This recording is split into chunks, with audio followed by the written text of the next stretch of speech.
Hello, Bill. Hello, Matt. Happy New Year, everybody, back in the DMZ. I'm starting the new year in a way most offensive to you, Matt Lewis. I'm talking on a phone with a cord. Bill, there's nothing, this is slap in the face to all of us. It's an insult to every member of the DMZ community. Um, I think this is 2014. I would think that you would step up. This isn't 1987. This is my contribution to Flashback Friday. I'm talking Okay. on a fax machine slash phone slash answering machine with a cord. Yes, you could if you tried to do that. It would be difficult. You couldn't find a fax machine, but you managed to do it. That's okay. But I have stepped into a time warp into my parents' house, which is why Is this part of your war on science? for my war on sanity. Um, but I'm behind some very dated artwork and wood paneling and fun with the cord. And I've been just drowning in childcare the entire holiday break, meaning I am most unaware of the world around me. So I will. But you have contributed to the discourse today, correct?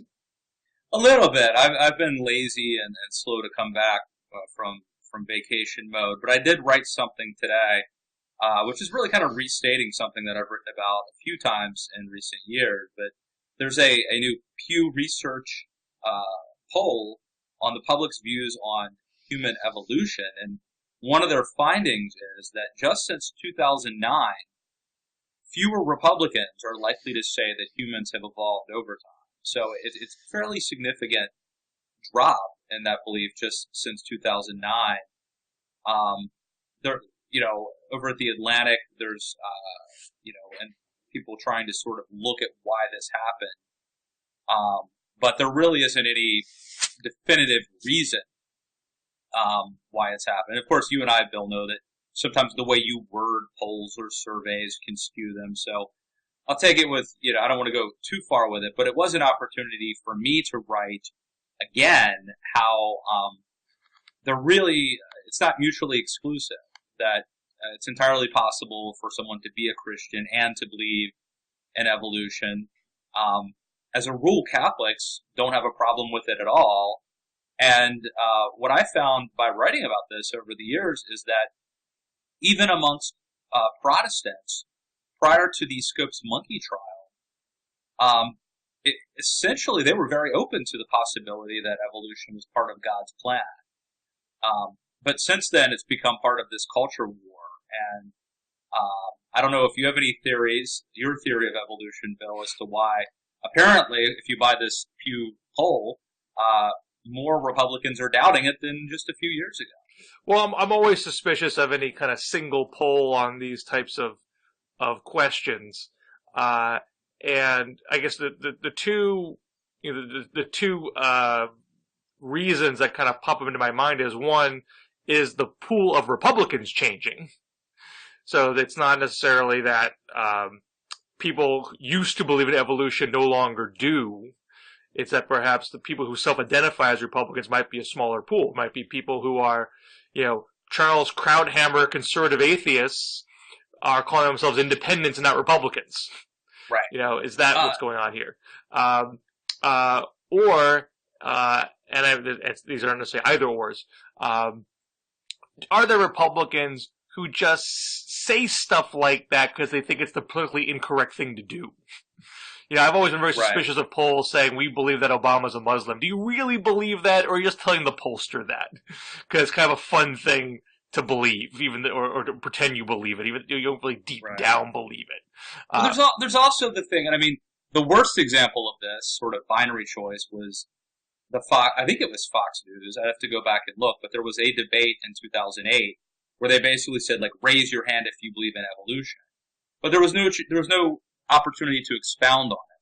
And John McCain actually had a pretty good answer where he said, I'm paraphrasing here, but something to the effect of, I believe in evolution, but when I, go outside and I look at the mountains and the sky, I know that God had a hand in that. So, but this raise your hand is sort of not enough, because there are a lot of Christians who believe that God very well may have used evolution as part of his plan, but it's being presented as this kind of binary choice where you either believe in evolution or you believe in God or you believe in Christ. That you can't do both. Well, that's the thing. I mean, that's really if what I was trying to people in the poll are taking the question that way, I don't think the question really insinuated that.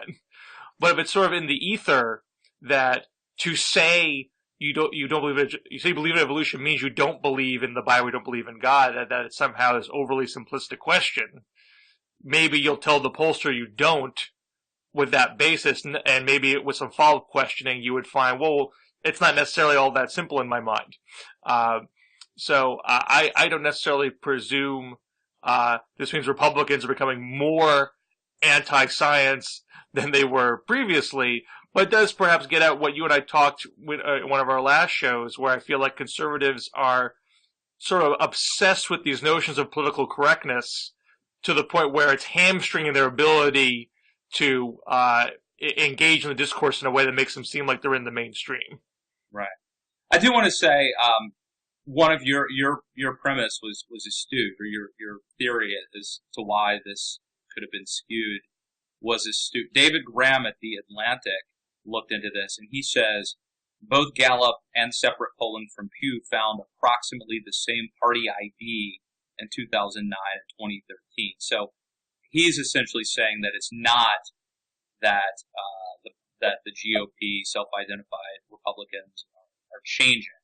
So he's saying that that's not accountable for this movement on this particular issue. There may be other problems with the way the question was worded that I mean, do you have a sense, just anecdotally? I mean, you're not only active in Washington conservative circles, but you're active in Christian circles, I assume.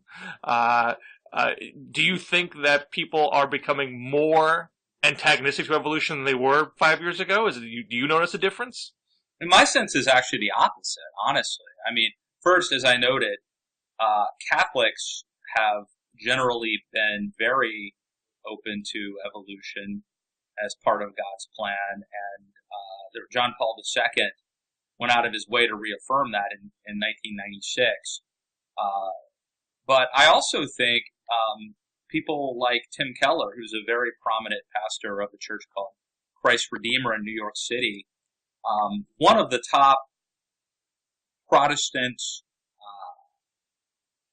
sort of pastors / theologians of our era, recently was interviewed by Eric Metaxas, who about a year or so ago was the author of Bonhoeffer, a great book, and he asked Tim Keller about it, and Keller said the Bible does not teach that the earth is young. The genealogies are not complete. So he says, like, the way that some people have tried to extrapolate that the earth is only 6,000 years old is they say so-and-so begat so-and-so begat so-and-so. According to Keller, saying that so-and-so begat so-and-so does not denote fatherhood. It denotes ancestry. So it could have been their grandfather or their great-grandfather. And Keller went on to say, either way, it's not a deal breaker.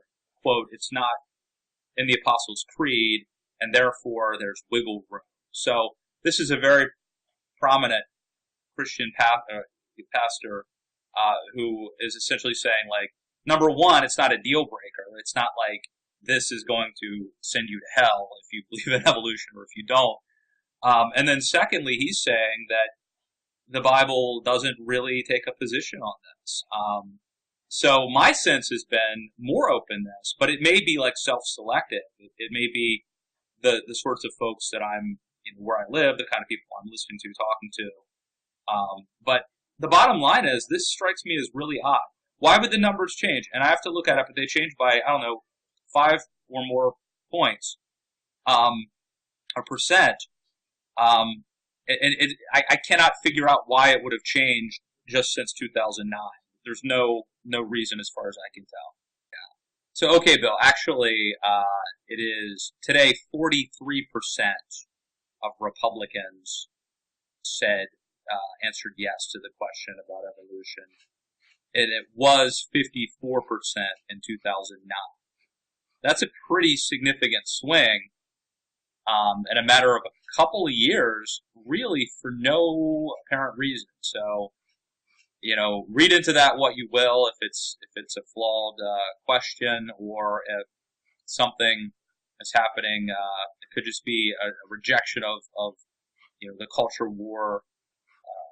But it's unclear to me why this is happening, and I am a little bit skeptical of it.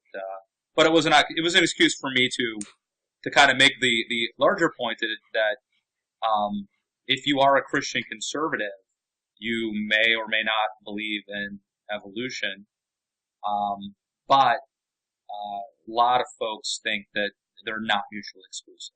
Now, does this have implication for the Republican primary in that all the push seems to have been on spending issues, Tea Party fiscal issues, in recent months, and the social conservatives have been sort of chafing that they've been sidelined, even within the conservative movement. Even if you and I, are dubious about the number, will the presidential candidates and the campaigns take the number seriously and say, okay, there's this huge constituency of, fervently anti-evolution folks, and they're concentrated in Iowa, they're concentrated in South Carolina. We still have to put a big bow in this direction to get the nomination, and we'll worry about the general election later. Or do you think, is the tie with Chris Christie and folks saying, look, we don't have to pander to these folks, and we can emphasize other issues, and maybe not have a smackdown over it, but we'll still try to keep the social issues on the down low and focus on other things to position for the general election? Well, it is interesting because over a year ago, long before Phil Robertson of Duck Dynasty fame tripped up at a controversial GQ interview, Marco Rubio had an interview with GQ where he, I think he's like, I'm not a scientist, man, something like that. But some people thought he was trying to pander to evangelicals, possibly.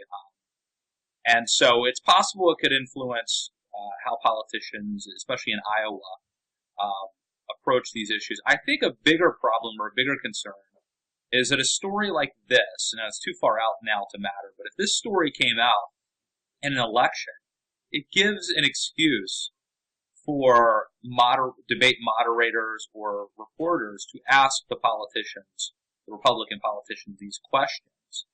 And unfortunately, they can be a divisive question that's sort of a wedge issue. So whatever you say, you're going to offend a certain, you're either going to hurt yourself in the general, or you're going to offend some primary voters. So I think it sort of invites the secular mainstream media to ask these questions. Now, if reporters and journalists do ask these questions, I'm okay with that. But what I do hope is that they allow for nuanced responses, like hopefully some of the people I've presented. That because when it's just raise your hand, you either believe in evolution or you believe in creationism. Those are the only two options.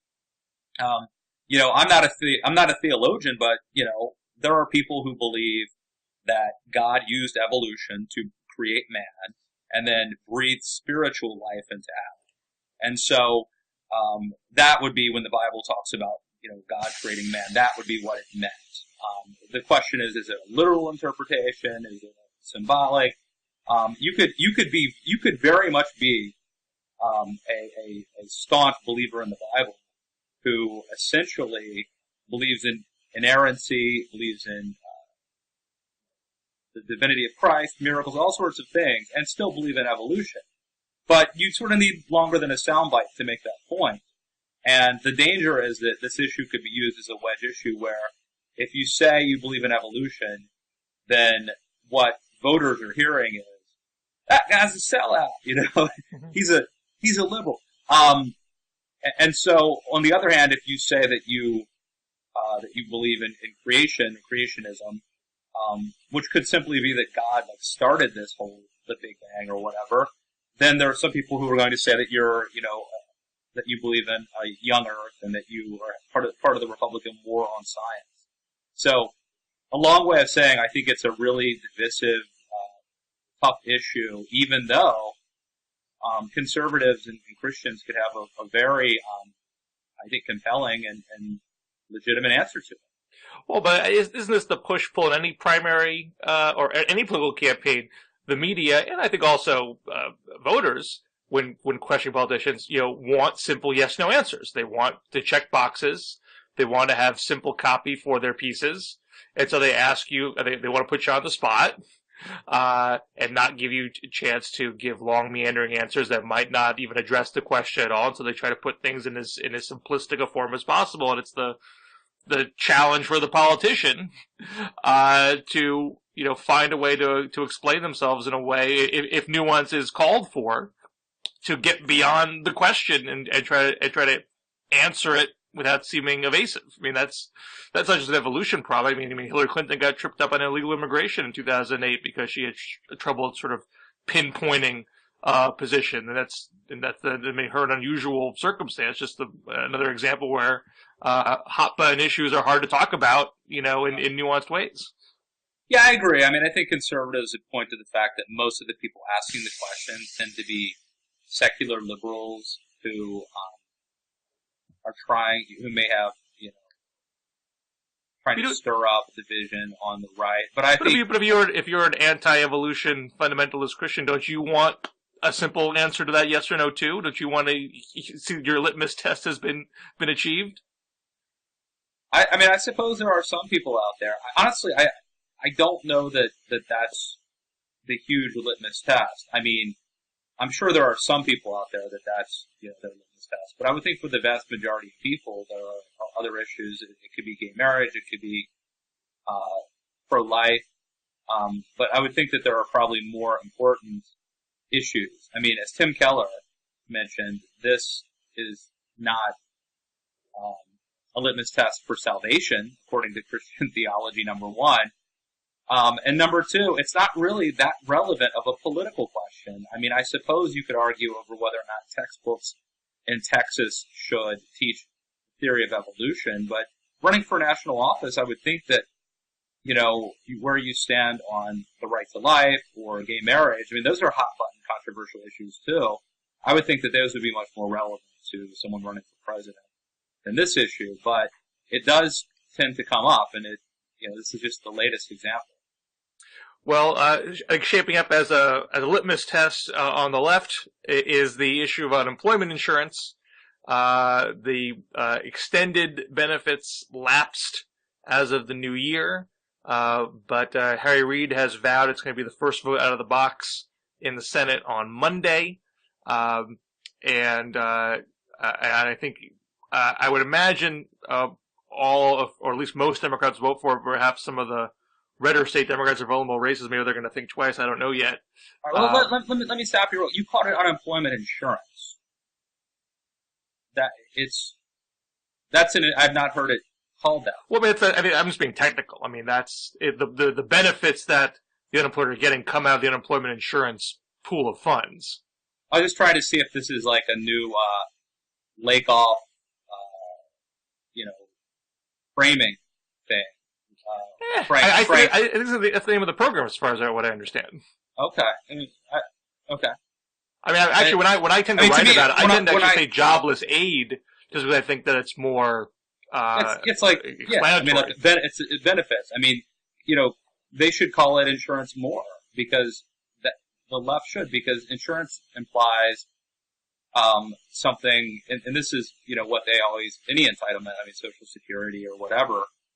If you believe that you have paid into it and that you are literally funding the money that you are just getting back, it's going to be much more popular. Well, I believe that is essentially the nexus of the program. I mean, it's not just employee contributions, but employer contributions too. But that's sort of the idea, that you are sort of pitching in bits here and there for when you are in need.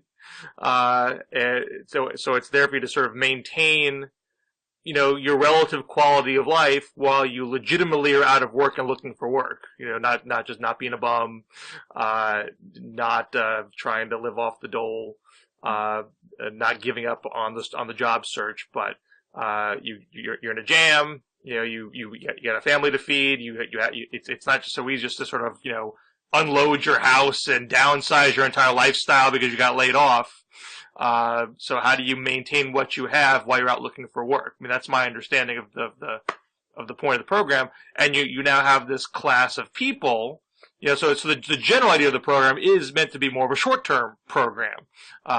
But now because of the Great Recession, the after effects of that, you have this class of people, it's about 1 million plus, who are long-term unemployed, and but there's still more people out of work than there are job openings, and the people who are long-term unemployed have the hardest time getting back in because it's kind of a black mark on their resume that they've been unemployed for so long. I think a lot of those folks are older too and who are harder to get rehired. So what do you do for this class of people that doesn't force them to be permanently out of work?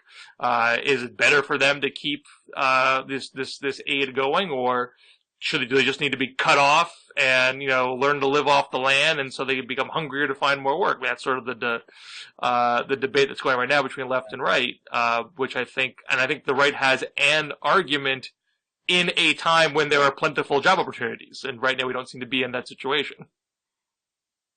Well, I think a couple things. One, Democrats are now. This is a good political issue for Democrats.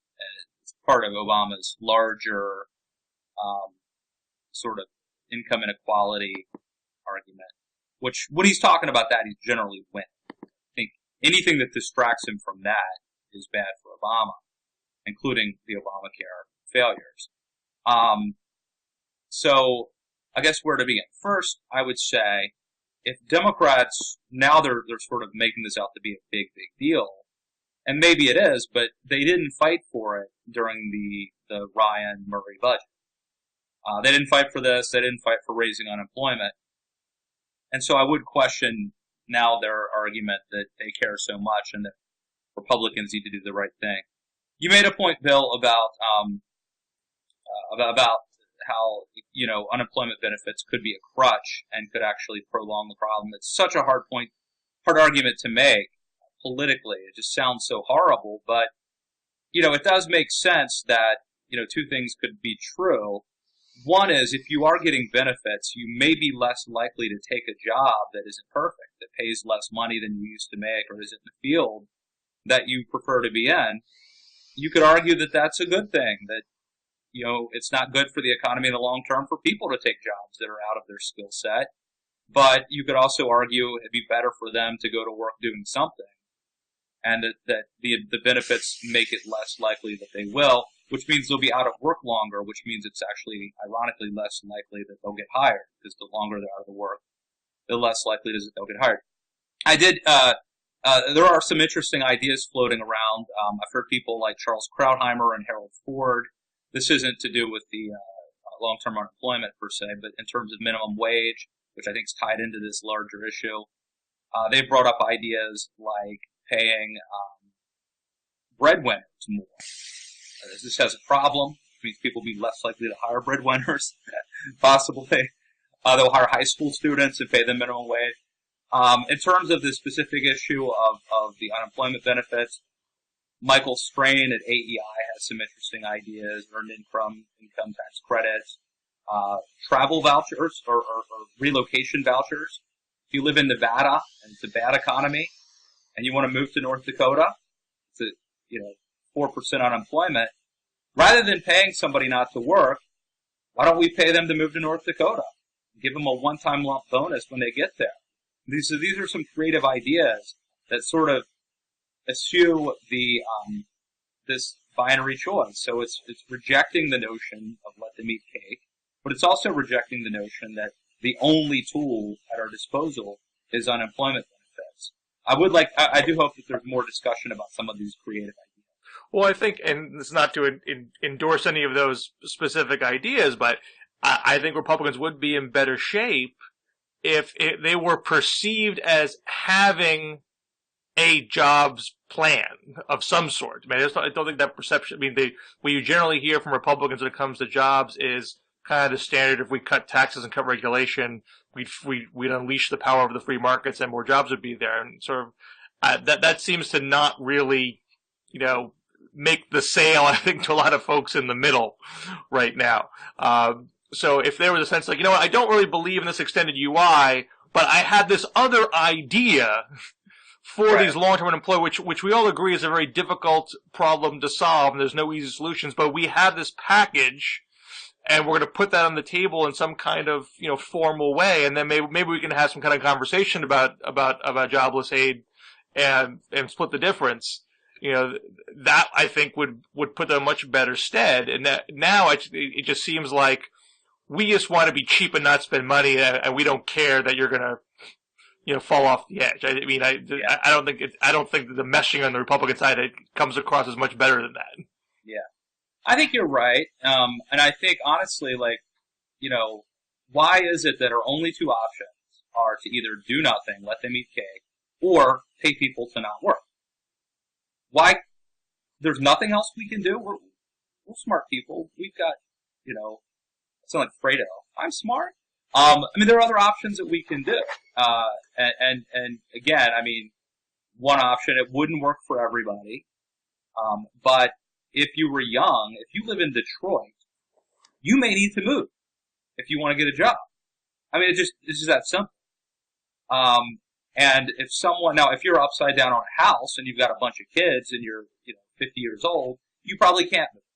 But if you're young, you need to move. And, it would be cheaper and better to pay somebody to move to a place and actually get a job that really wants one than to pay them not to work. So I agree, Bill. I think that, check it out. I've written about this a couple times. Google my name and Michael Strain at AEI. He's got some interesting ideas. I don't agree with all of them, but they're creative solutions.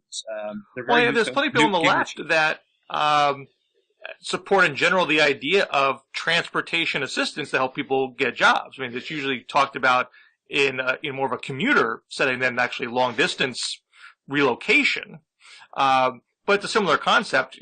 How do you help people who want to work, who are able to work, get to where the job is? That basic idea, has currency on the left. And so this is the kind of thing where if on the right there is, if on the left and the right there's a shared agreement, long-term unemployment is a problem that government action needs to solve. You can't just wait and let the market solve it because these people will just fall off the edge. They'll become unemployable, period. Government has to step in and do something. If you're debating what the something is, it's much easier to get to, some kind of compromise.